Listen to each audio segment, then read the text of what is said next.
Magandang araw po sa inyong lahat. At sa nang sulok kayo ng Pinas naroroon, ang pagpala po'y sumating lahat para sa araw na to. At si Makatang Tambay ay nagpupugay ng puhunan ng mga logic ng buhay.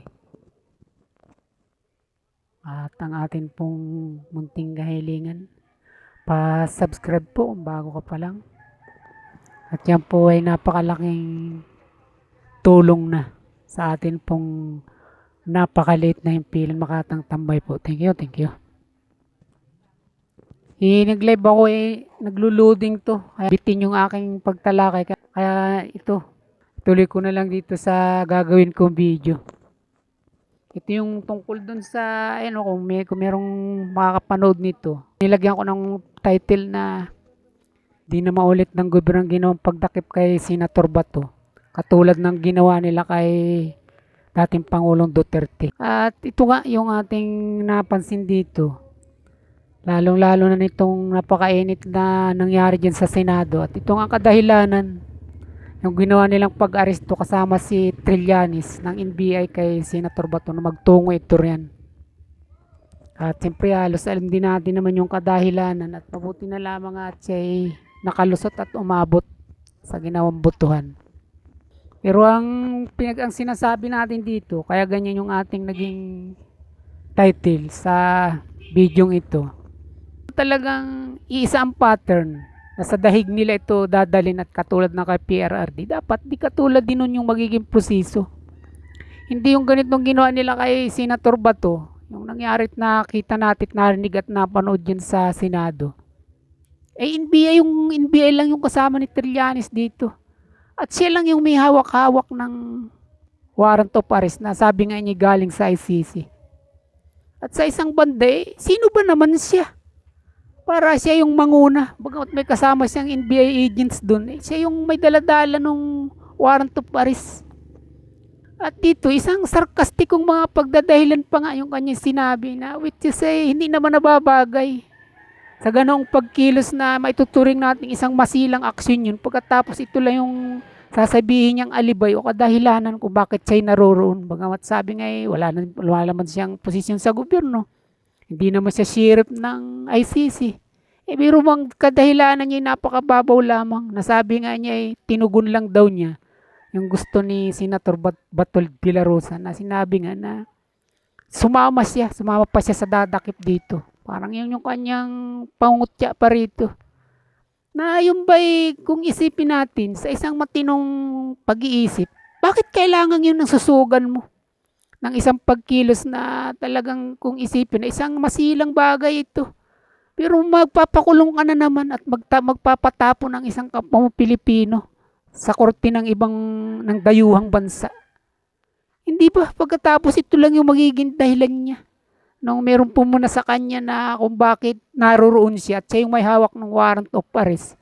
Gayong wala naman siyang posisyon sa anumang sangay ng ating gobyerno at hindi rin siya sheriff ng ICC. Sa kama ba ito, mga ginagawang itong Trillanes at itong mga kadahilanan niyang ito kung bakit siya naroroon? Sa tingin ko talagang malaki na rin talaga yung problema nito ni Ginoong Trillanes sa kanyang kalagayan na umasiding pangingimbulo sa mga Duterte.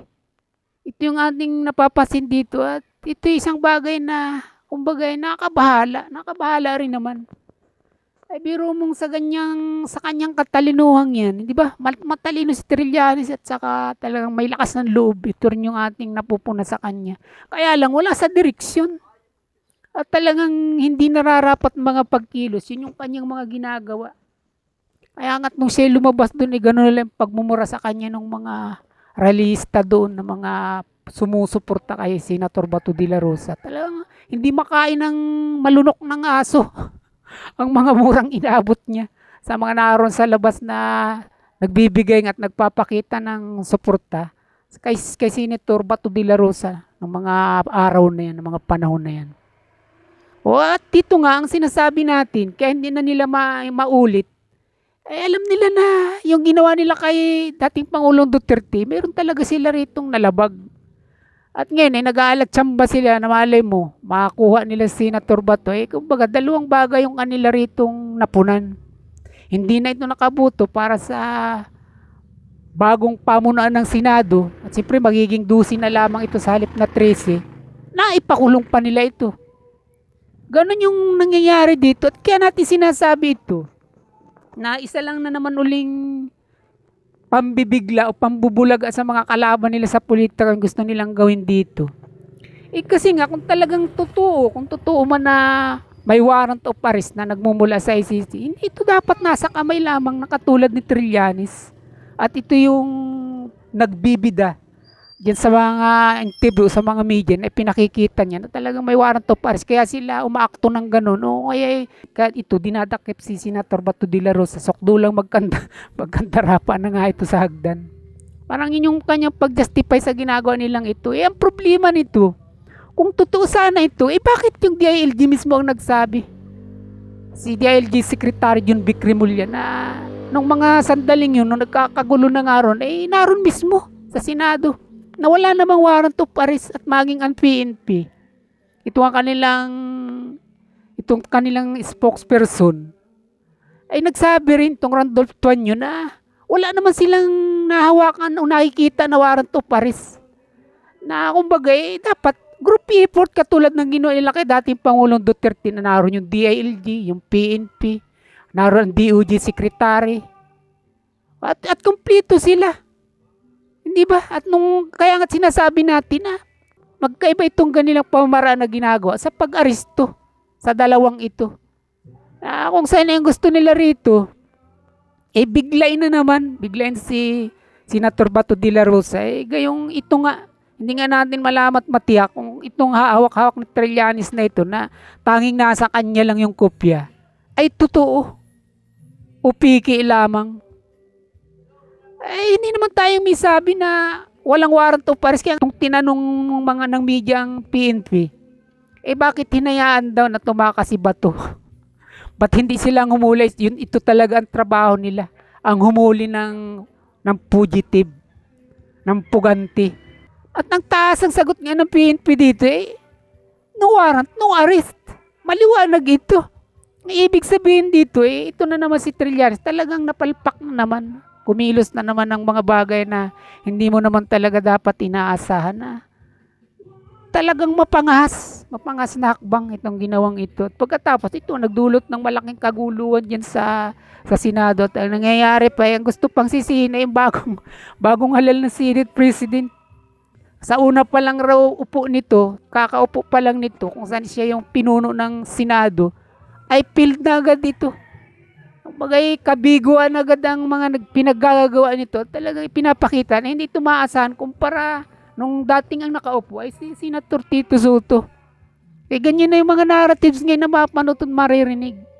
Lalong-lalo sa mainstream media na walang kakayahan na maging pinuno ng Senado. Itong si Senator Alan Peter Cayetano, gayong sila yung lumikha ng gulo rito. Sila yung umatake, sila yung sumugod sa Senado. At nananahimik ang Senado, pagkatapos ito yung bubuntunan nila na isa raw kabiguan kagad ng ipinakitang ito ng pamuno ni Senator Alan Peter Cayetano. At ito natin nakikita na talagang itong mga ito, napakainit pagdating sa mga usaping politika. Na lahat ng kilos, lahat ng galaw, lahat na sinasabi, nilalagyan kaagad nila ng kulay, ng hugis. At kung ano yung mali mo, kahit wala naman yun, hindi naman talaga yun, ang pinapatunayan ng mayong naipahayag, talang ibabaw ng kanila ron. Ganito ang nagiging epekto at nagiging bunga ng mainit na politikang ito na alam natin na ito talagang nasa likod.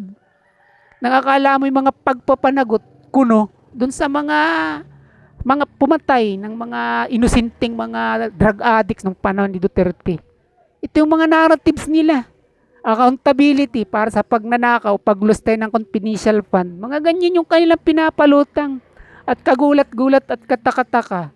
Wala kang marinig kung tungkol naman sa mga bilyon-bilyon na ninakaw ng flood control at sa mga ghost project na mga natuklasan.